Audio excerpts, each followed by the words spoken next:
Hey, welcome back to the Ping Pong Flix Show. My name is Chris Wong. There are just a few updates for you today, but interesting nonetheless. All right, let's get started with the first topic of the day. First topic of the day I want to talk about is The Conjuring 3. I'm really excited to watch The Conjuring 3. I'm a fan of Conjuring 1, Conjuring 2. A little disappointed that James Wan is not directing Conjuring 3, but I'm still excited nonetheless. Though Luis Fernando did get to see Conjuring 3. Just watched The Conjuring, The Devil Made Me Do It. Never thought I would say that about a horror film rather, but it was has so much heart. The Conjuring 3's climax reminded me of Wonder Woman 1984. When you watch it, you'll know what I mean. Haha. Vera Farmiga and Patrick Wilson, what a power couple. This is a nice little poster for that. There are terrifying sequences, obviously, especially two involving corpses that really do the job. And I love that this new installment of the Conjuring franchise was actually based on a real-life story. Actual recordings were creepier than the old movie's counterparts, though. I enjoyed this one as much as I enjoyed the first two, but for different reasons, although as horror movies, I still think that the first one is, in my opinion, the best, but technically and judging only by what it is and not by what others were, this one was delightful. And this is coming out on June 4th. That's interesting that he said The Conjuring 3's climax reminded of Wonder Woman 1984. Now, I think a lot of people are reacting to this, taking it like, oh no, it's going to be terrible. It's Wonder Woman 1984. But I think he meant the ending, the climax, where I think it's going to be like, you know, it's a talking thing, right? That's what he did. She talked him down. And I think that's what's going to happen in this, which is it's pretty much like Conjuring 1. They kind of talked the demon out and stuff like that. So there's still a bit of that as well. So I don't feel that that's nothing to be freaking out about. In any case, it's definitely a different genre altogether. And he's just saying that the climax reminded him of Wonder Woman 1984. And I gotta say, when Beautiful Lie came on for Wonder Woman 1984, that's probably one of the best parts of Wonder Woman 1984. And maybe it's the soundtrack that really sold it. All right. Let's move on to the next topics.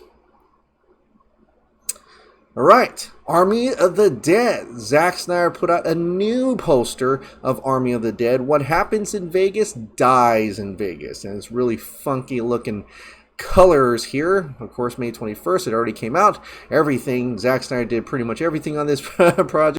So, Zack Snyder film Army of the Dead. But what's interesting is what he put in the tweet. Fighting and dying, fighting and dying, fighting and dying.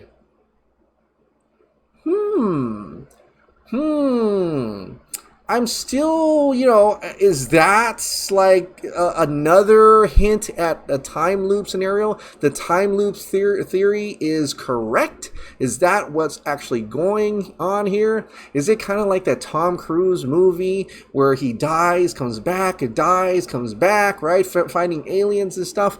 Is this what that is? That could be it. I mean, it could be. Because these are actual words within the movie, if you remember, and I'm going to pull this person's tweet here from Requiem Nocturne Burhan Khalid. I pulled this out. It says, hinting at something, Zach. And if you look closely, this is when Vanderohe actually talked about the corpses that they saw in the front of the vault. It says, I mean, look at them. It's us, right? It's us. It could be us in another timeline.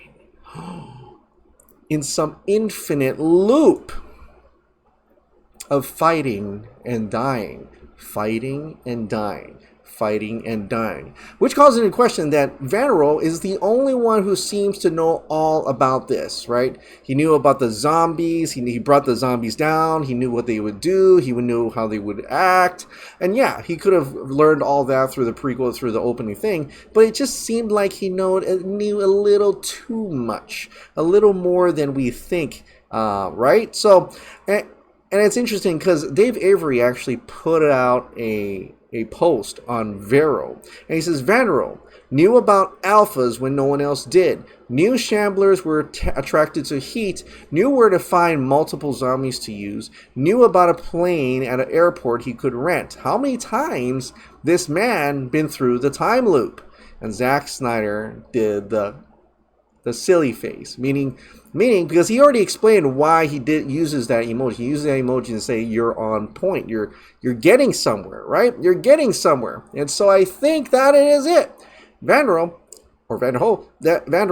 is actually the dude that is repeating over and over. He's the only constant in all of this. In fact, the ending Vanderohe, when Kim coming out of the vault, the one that got bit, was probably a different Vanderohe. That was probably a different timeline. He tried different scenarios, and when he got into the mirror and saw his arm, he's like, ugh, messed up again. You know, he almost got it, but he messed up again. So there's definitely something's more going on with Vanderohe in this, and we'll probably find out a lot more in the animated prequel series with Joe Manganiello and playing Rose, but also the returning cast who was in the opening sequences of Army of the Dead, and including Vanderohe. I wonder what's happening with that. Could it be the vault? Is the vault the thing that transports you into that loop, that every time it goes in a vault, it resets into another loop and it resets again or something like that, until finally it's in a certain way he was able to survive the vault because he got bit. That's why it can withstand radiation.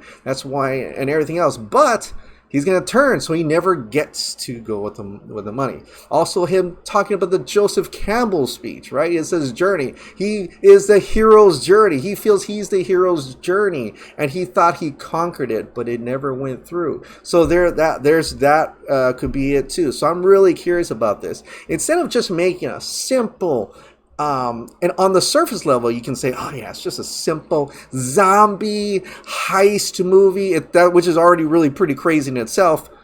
No, we're going to add time loops, aliens, and cyborg zombies. Why not? Why not, Zach, right? So I'm really curious to see what happens after this. But Vanderohe, that's cool. It's really cool. And I don't know, maybe it won't all turn out like that, but it's definitely got people talking and great discussions, great engagement for Army of the Dead. So I think this is a really, really positive thing that could come out of all this. All right, let's move on to DC now. Discussing Film put this out. This is actually from the direct.com. Lee Toland Krieger, director of Superman and Lois Shadow and Bones, will reportedly direct multiple episodes of HBO Max's Green Lantern series. It's coming from the direct again.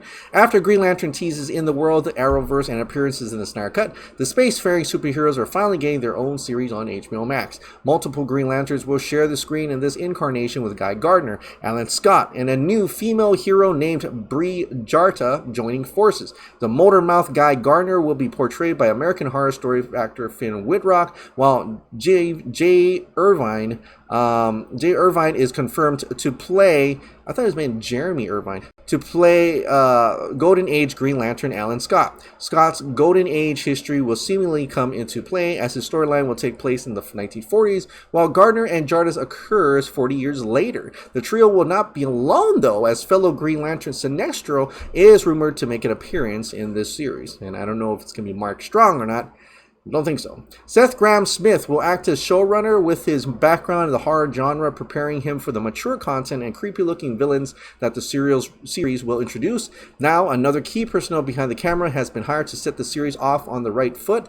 HBO Max has tabbed Lee Toland Krieger to direct multiple episodes of the upcoming Green Lantern series, including its pilot, which is by far, arguably the most important episode when starting a new season, because you got to get that hook. The direct has exclusively learned. Berlanti Productions is producing Green Lantern in association with DC Comics, and Krieger has developed a rapport with the Greg Berlanti-led studio in recent years.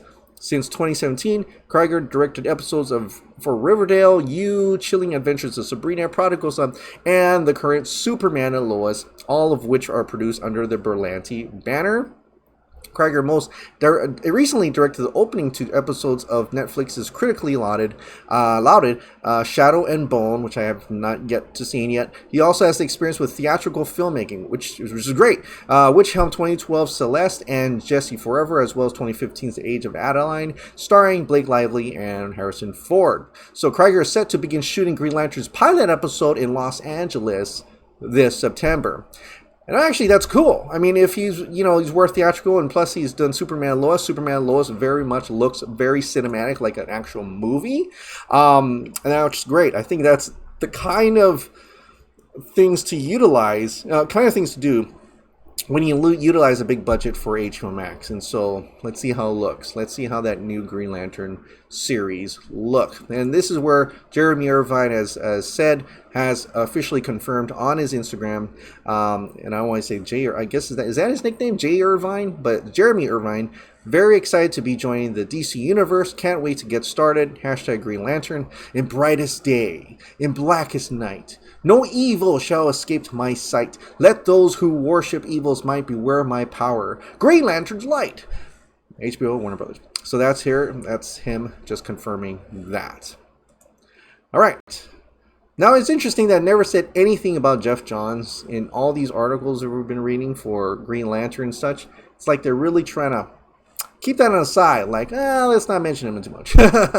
Ray Fisher, though, called out someone here today. Warner Media put out this post says, today is the 1-year anniversary of the murder of George Floyd. As we reflect on the happenings within the last year, we've seen how coming together for a common good can begin the change that is needed.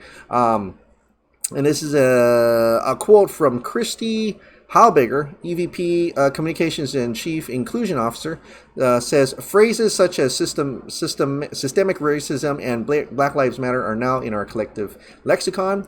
Naming social ills empowers us to change them.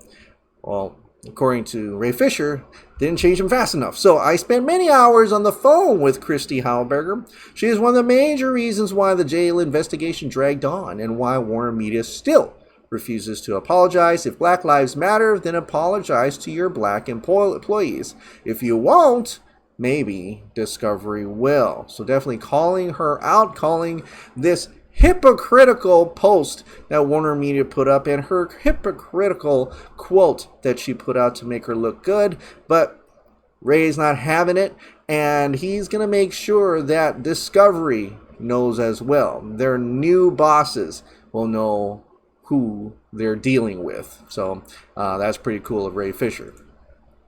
All right. And speaking of Justice League, I don't know why. It could be a big thing or it could be a small thing. But there's an event, probably an event coming, and they're really trying to push out the hashtag once again. Because for a while now, Zack Snyder's Justice League, Us United, and Snyder Cut, and where's the Us United, all the hashtags were gone. But now they're back. So Zack Snyder's Justice League, the hashtag's back. Release the Snyder Cut hashtag's back. The emoji here is back. And Us United is back as well. So it does seem like there's going to be an event pretty soon. Is this to maybe, I don't know, market the physical copy release for US? I don't know. Or is there something big coming? I don't know. Is this all part of DC Fandom? Which I don't think so, because DC Fandom's in October. I don't know how long these, because this costs money. This costs money to put the hashtag back on. So you would think they would just let it die out. But apparently there's something coming up. I don't know what it is. It is weird. I don't know. But let's see what's going to happen with this. This is going to be interesting. I don't know what's going to happen. But nonetheless, at least we got our little emojis back. So if you guys want to put out like Restore the Snyderverse and Zack Snyder's Justice League hashtags and whatever, things like that, you're welcome to do so until the time comes when we'll finally figure out what the heck these renewed hashtag emojis are for. So at least that's something to be kind of excited about, I guess. All right, well, let's get into the members' comments and questions now. Like I said, if you want to put down a member's comment or question for me to read on the show, please join as a member down below. All right, the first one is Kal-El of Krypton. I think this story missed a point and was made sensational by the people that originally put it out there by including the whole of Warner Brothers DC to only Disney, which I doubt would be the case. I always felt the best case scenario for the restored Snyderverse would be if Warner Brothers sold the Snyderverse and use of the DC characters within it to Netflix, for example. I can see other divisions such as Warner Brothers DC games going elsewhere, such as to Xbox, for example. However, Warner Brothers would still retain the core DC IPs. Either way, something has to happen that would involve cutting losses and restructuring of Warner Bros. By AT&T to reduce that huge debt. Yeah. Well, in this case, Warner Brothers would definitely be under Discovery because Discovery is taking over for that.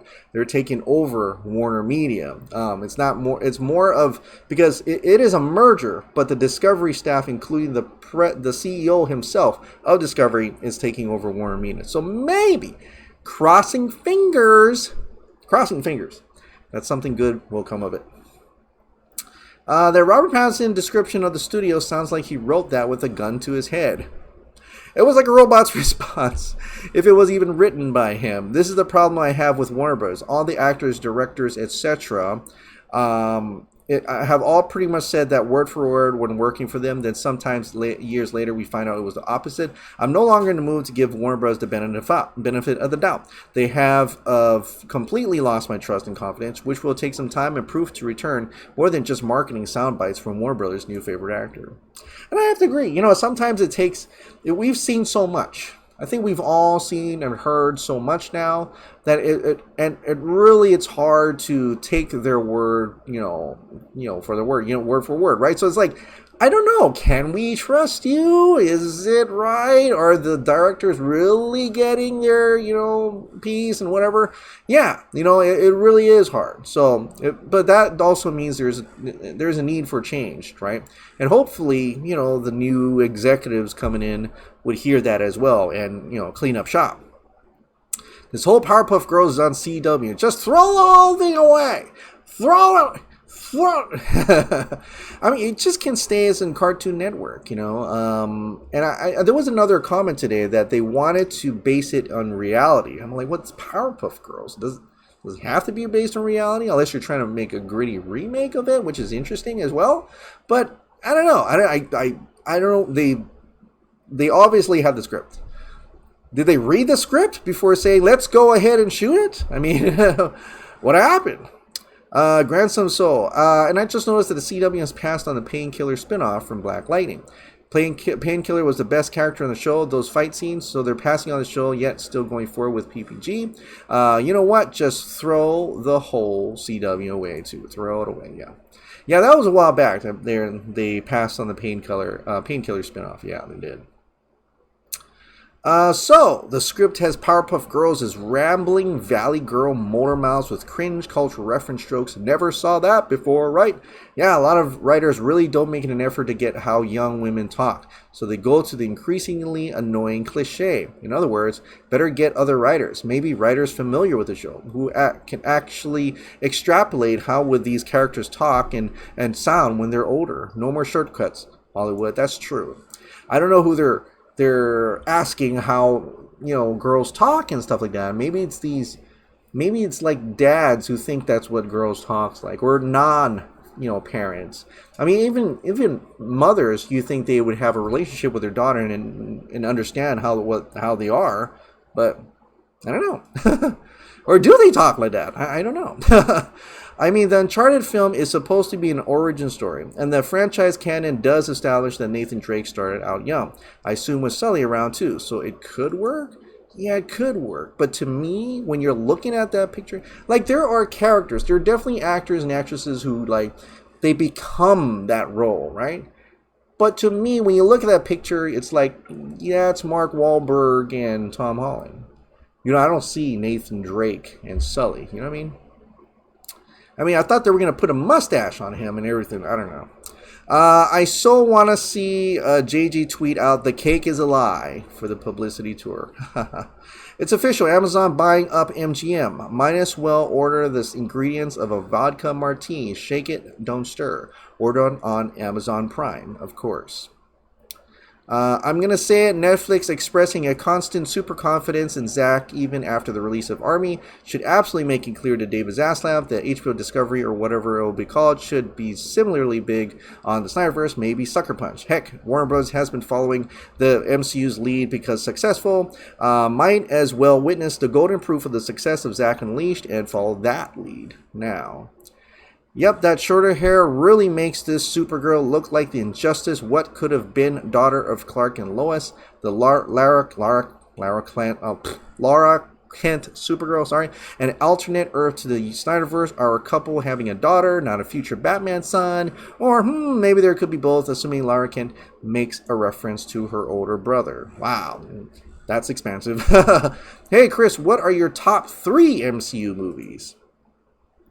I would say Iron Man 1. I like Iron Man 2 as well. Well, okay, Iron Man 1.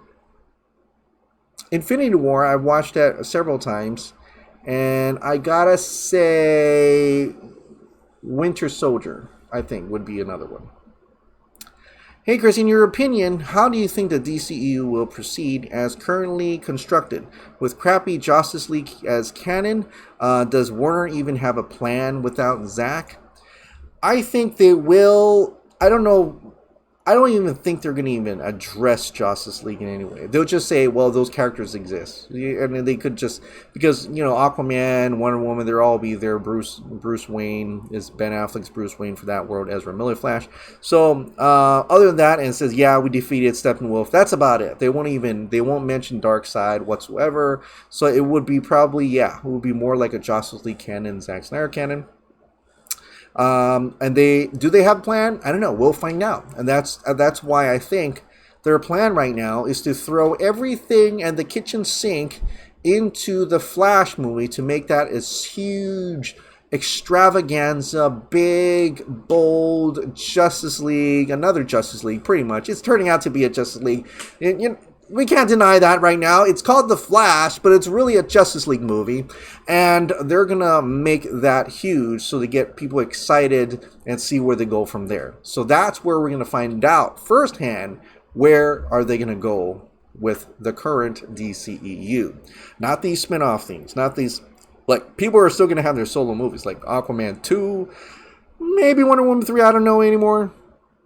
Robert Pattinson's Batman is going off in another direction whatsoever. Is it going to connect in the Flash? I don't know. We'll see. But I think that's how it's going to turn out right now. I mean, it's just really, they're putting all their chips into there. Dwayne Johnson is doing his best to be the next DCEU king. That's why he's making Black Adam fight Justice Society of America. He wants to create his own he wants to be better than what Hamada is doing on the other side, right? So everybody's just striving for that attention, I guess. Hey, Chris, what can we do to restore the Snyderverse? Right now, nothing. Honestly, right now, nothing. Honestly, it's some things have to change, like the execs needs to go. So just waiting out and seeing what does Discovery do now. What does Discovery do? But keep up the restore. I mean, if there's any chance, if there's an event, restore Snyderverse, engage with that, things like that. That'd be sweet. I would love to see some new Stargate, a movie or even maybe a 10-episode series would be cool. I can't wait to see all the upcoming content from Zack. I loved Army of the Dead and can't wait to see what else is in store from that world of characters. Thanks, man. Keep up the good work, man. Thank you, Deadpool Nightmare. I appreciate it. Release the super thong, Jugu Legs. That's hilarious. Dixie and Pile Driver. It's not just rape scenes, though, as you said, Chris. There is a meaning to these scenes. I don't see it as a disturbing trend. Yeah, I don't see it as either. I mean, in order to be a bad guy, in order to be satisfied with bringing justice to a bad guy, sometimes the bad guy needs to do the bad guy thing, right? And the more extreme the bad guy is, the more satisfying that justice is on that bad guy when you've seen what that bad guy's done. Sometimes it needs, in terms of the story, it needs that impact for you. And just the fact that it stays with you till now, meaning it was important, it was big, and it was substantial enough, and it was such a significance that it has changed your life that you remember that for a long time, right? Makes you not forget. So that's the kind of movies that the Snyders want to make. They want to make impactful movies. And just that you'd remember that, and it's in your memory, that just made it impactful. All right. Well, that is it. Cool. Great, some interesting news today, and I definitely looking forward to seeing if there's any more news this week. And I hope you guys want to join me as well. So thank you so much for watching. Like I said, if you absolutely love this daily dose of entertainment news and content, please click the like button, hit the subscribe button, ring that notification bell, keep this hot dog light on, and I'll see you next time. Bye.